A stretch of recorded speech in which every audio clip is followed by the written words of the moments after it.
Alrighty. Good morning, ladies and gentlemen. Thank you for joining us today, and welcome to Yokogawa's Analytical Web Seminar, Practical pH Application Tools. We would like to thank you for taking time to attend, and we hope you find this seminar helpful and informative. Before we begin, we would like to go over some housekeeping issues. The audio part of this seminar can be accessed either through the teleconference number provided in the Info tab of your WebEx Manager window or through your PC speakers.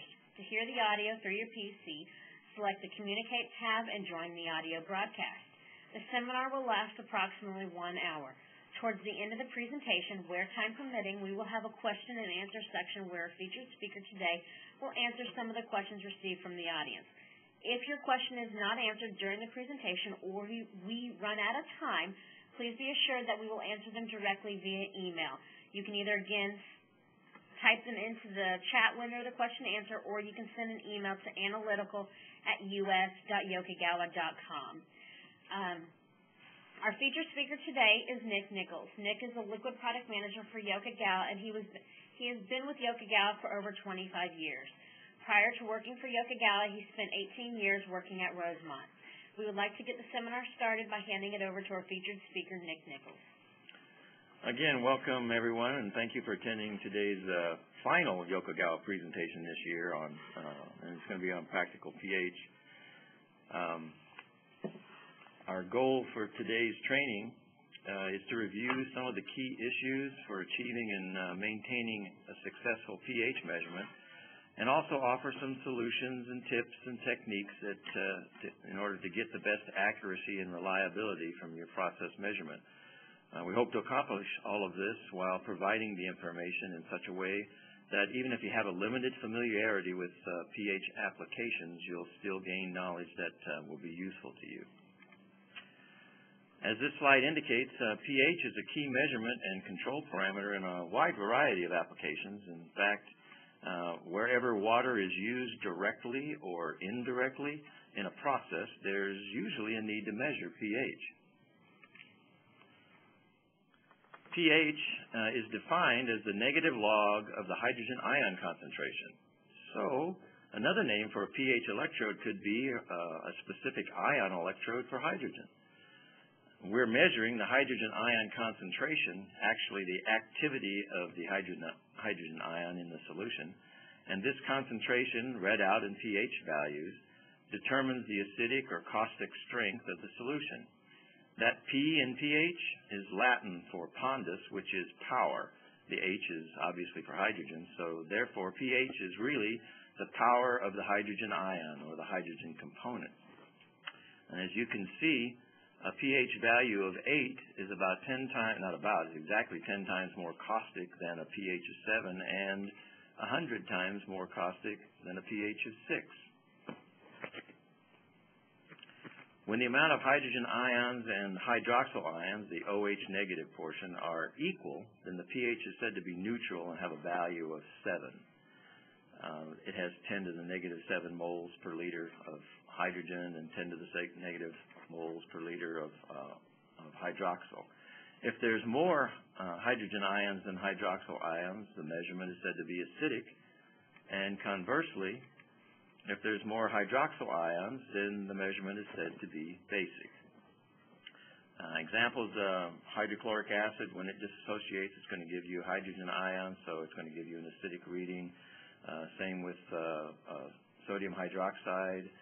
Examples of caustics, like sodium hydroxide is a caustic.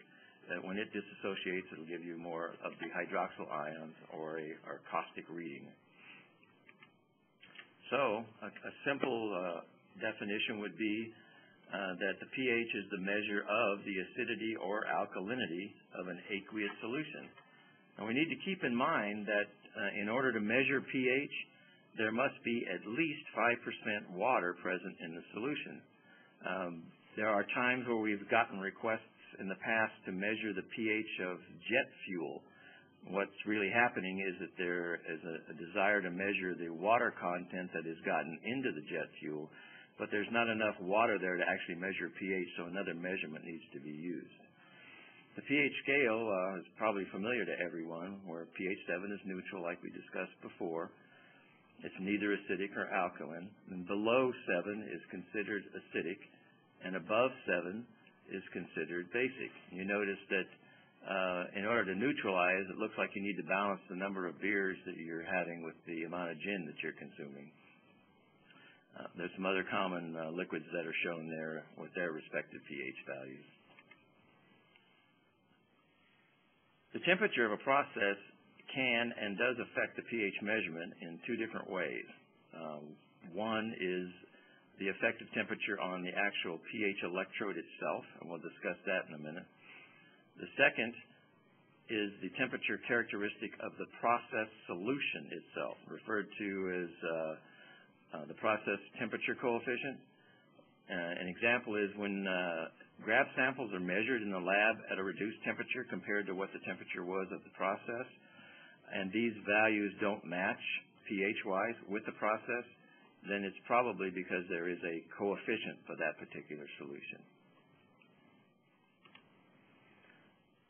The slide shows the importance of temperature compensation, one, for the measuring glass, as I just explained, and also for the process itself. You can see in the top graph that there can be a significant error in the pH reading as the temperature changes. It's changing from 25 degrees C there in the center, going downscale and upscale, and you can see the pH varying up to 0.6 pH positive and negative, depending on how great the temperature change is. And you ought to also notice that there is no effect of change at 7 pH. The bottom graph shows that solutions, especially caustic solutions, have a temperature coefficient. This means as the temperature changes, the pH reading will change by some amount as well. The amount varies from solution to solution, so you can see that compensating for the effects of temperature when we measure pH is very important. Let's take a look at what's required to have a basic pH measurement loop. Obviously, we need some sort of analyzer or transmitter. We need some low noise cables from the sensors to the analyzer, sensors or electrodes, and some means such as a holder to get those sensors online. The analyzer converts the raw input from the sensors and calculates, displays, and transmits the pH and associated values such as temperature. The pH sensors are made up of 4 different elements: a glass or measuring electrode, a reference electrode, a temperature electrode, and a solution ground electrode, which we'll talk more about later. And these can be either separate electrodes or contained in an all-in-one sensor body. Cables can be either separate or where they are disconnected at the electrodes, or they can be integral cables, and which we can see here in the all-in-one style shown there on the bottom. If separate electrodes are used, then a holder is required to install them in the process, but most all-in-one sensors have integral threads built on them so that they can be put in the process by themselves, so they may not require a holder.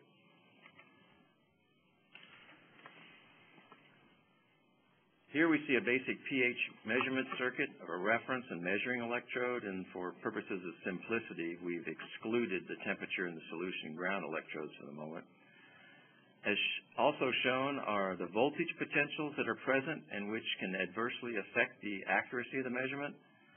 The total voltage of this circuit is the algebraic sum of these potentials, and the purpose of a good sensor design is to minimize all of these adverse effects so that the only thing we're left with is that E1, which is the pH value of the process. Some of the most prevalent problems that we see with pH measurement loops, and ones that we're going to try to correct or address through our maintenance and calibration, there can be coating of the glass electrode, which causes it to be sluggish, which requires us to clean it regularly. There can be coating or plugging of the reference junction, which can cause it to be an open circuit. That needs to be cleaned. We can also use different types of junction to reduce that problem.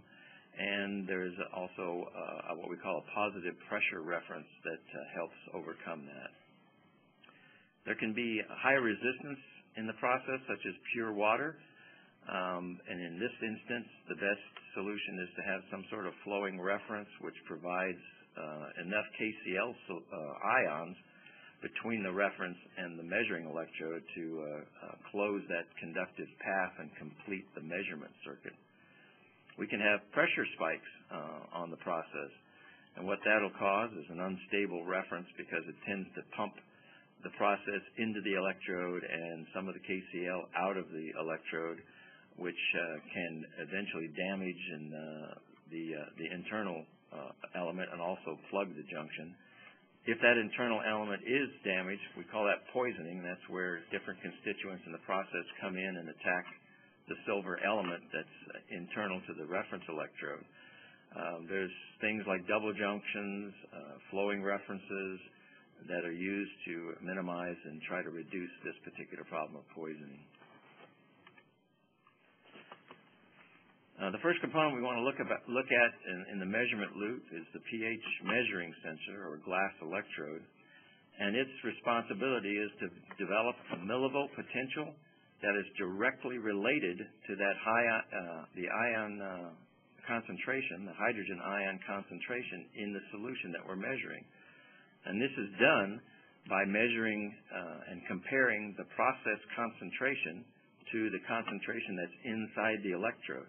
The difference is the potential, which is measured in millivolts, across that glass membrane that separates the two concentrations.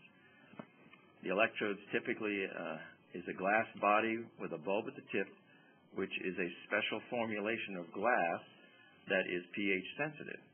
And inside we have a silver-silver chloride wire immersed in electrolyte, and both those wetted surfaces inside and outside of that glass bulb forms a hydrated layer, which we call a gel layer, and it's about 40 nanometers thick.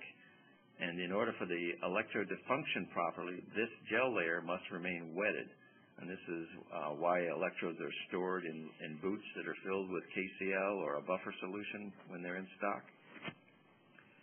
The internal solution of the glass electrode is usually 7 pH, which is 0 millivolts or a neutral value. The difference of potential between the internal buffer and the pH of the process is a millivolt value that indicates the pH value of the process. For example, as the graph shows to the right, if the millivolt potential across the glass membrane of the electrode is a positive 59.16 millivolts, then the process value is going to be 6 pH.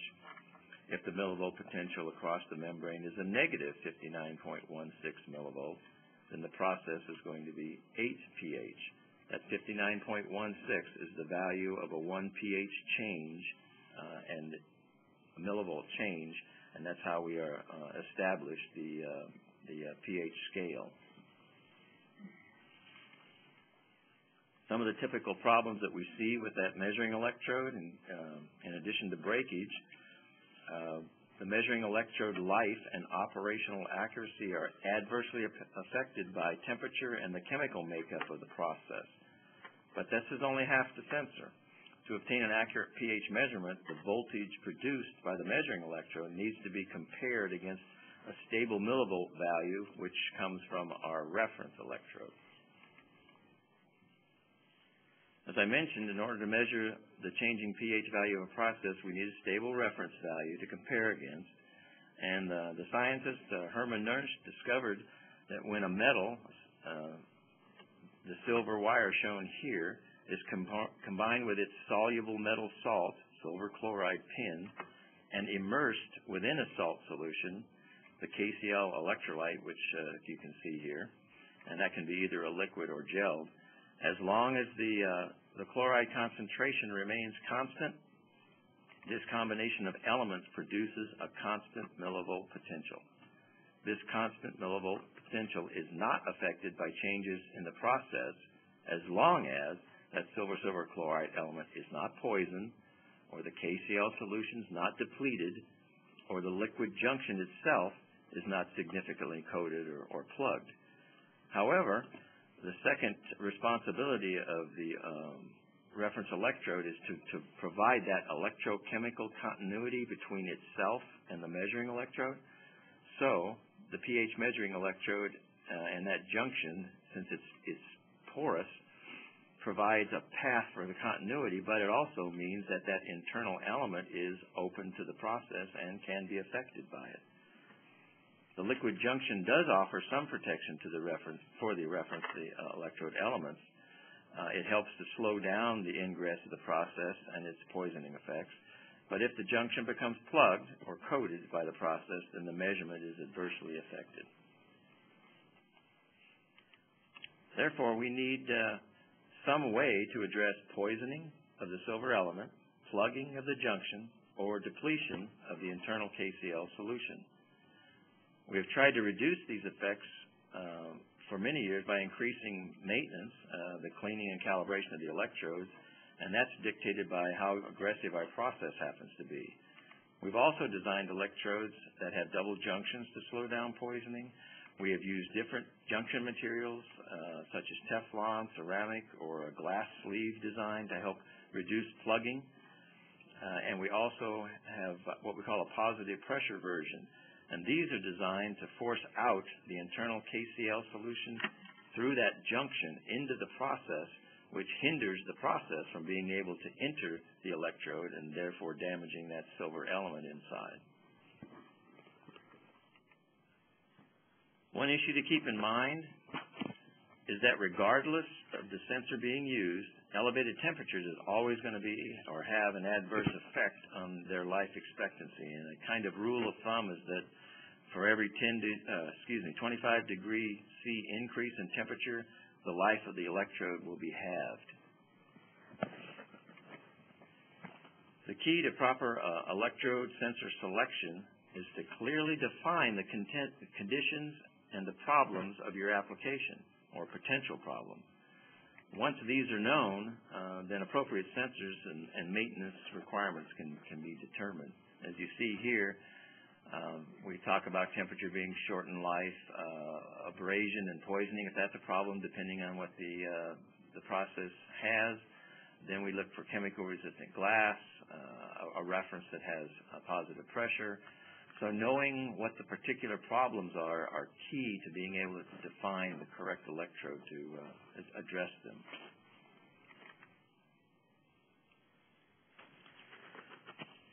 All pH loops have to be calibrated at regular intervals because all electrodes do age and wear over time. And the frequency of the calibration is determined by the application. Here are some basic do's and don'ts that assist in achieving the most accurate possible calibration possible. Obviously, we want to use, clean the electrodes effectively, take the process off of them, use clean buffers. We're going to do 2-point calibration, and we always want to start with 7, and we'll discuss that a little bit more in detail as we go along. A lot of folks do grab samples, and even though it's a don't down here, sometimes you have to, but if you can avoid it, a more accurate calibration is to use buffers and 2-point calibration. Caustic buffers, as we'll discuss a little later, are troublesome if not used correctly. And if you're not careful when you're wiping off the membrane and how you handle that, you can damage the electrode as well.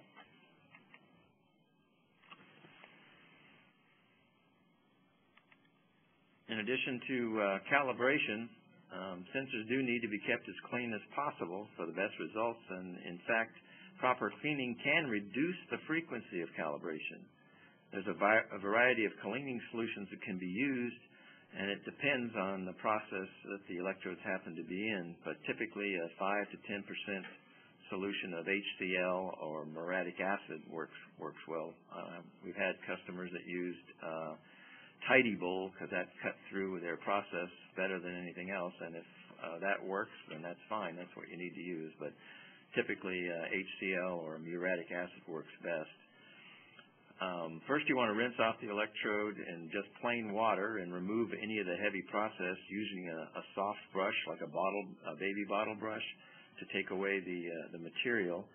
And then put the electrode in the cleaning solution. Let's say it is that HCl, and agitate it in there for a couple of minutes, and then again use that soft brush to remove any remaining deposit that may be there. Then you want to rinse the electrode again to take off that acid so that when you put it in the buffer, there's no carryover into your buffer. Then place the buffer in, or place it in a buffer solution and let it stabilize. And if it reads within plus or minus 0.03 pH, then that electrode is still good and clean, and you can put it back online without calibration. If it's outside that plus or minus 0.03 pH, then it's, you should use a 2-point buffer calibration should be performed. Some customers try to keep that variance even tighter than that 0.03, and that's fine, but typically if it's within a 0.03, it's still accurate and doesn't need to be recalibrated. However, when we do need to calibrate, we need to look at that in a little more detail. Typically, this is done about once a month, once every 4 weeks for the aging of the electrodes, but it can be more frequent if your process is more aggressive. We always want to use a fresh buffer solution to avoid the possibility of introducing errors from a contaminated solution or an old solution.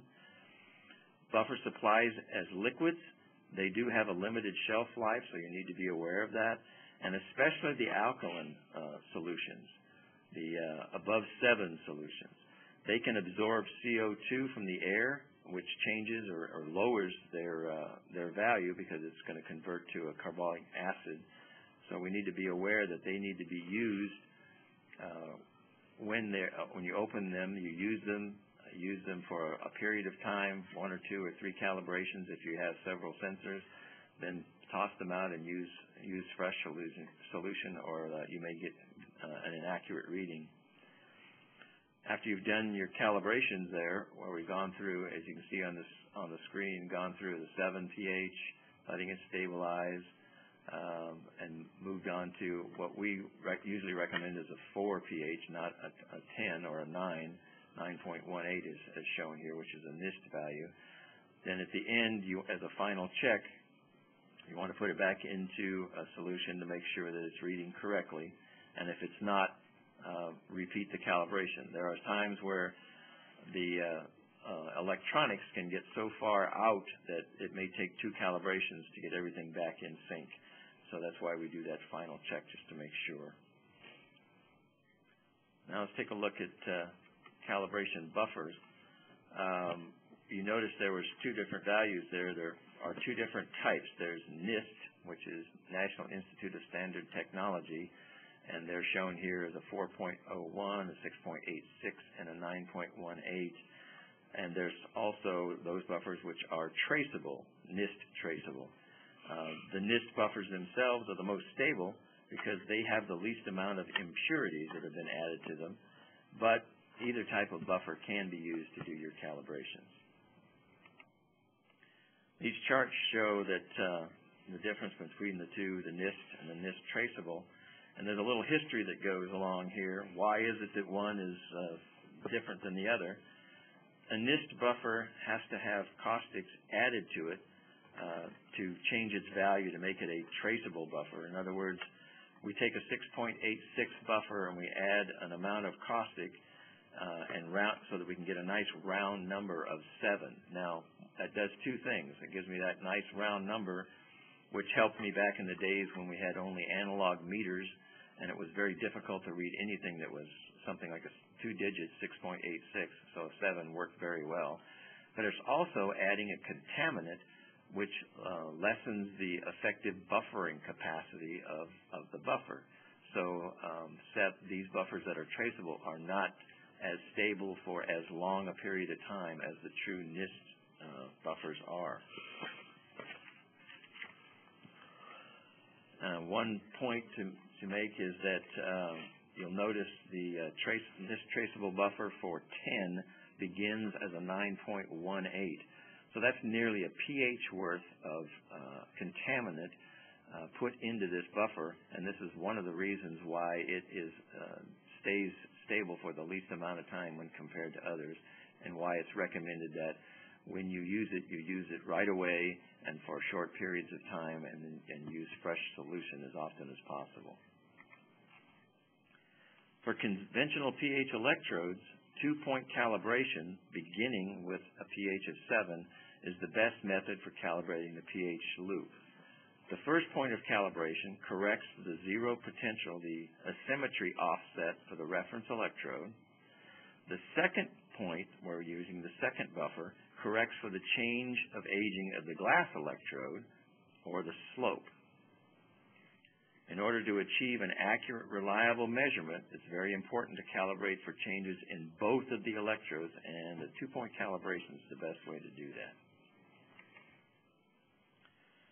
The solution ground electrode, coupled with a dual amplifier design, provides 3 key benefits to the measurement. It extends the reference life of the electrode, reference electrode life, pardon me.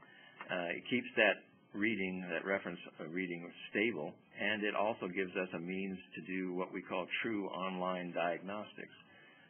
Since the reference electrode is a good conductor, and any stray charges or ground loops on the process will tend to travel through it to ground, which causes this reference electrode to become unstable and the measurement to become noisy. And if these charges are significant enough or are happening for a long enough period of time, they will degrade and eventually damage the silver chloride element inside so that the electrode becomes useless. The solution ground electrode was designed to replace that reference electrode as the shortest path to ground, to take these charges away and thus protect the reference electrode. So that eliminates that potential noise that was seen, and also it saves the life or prolongs the life of that reference electrode.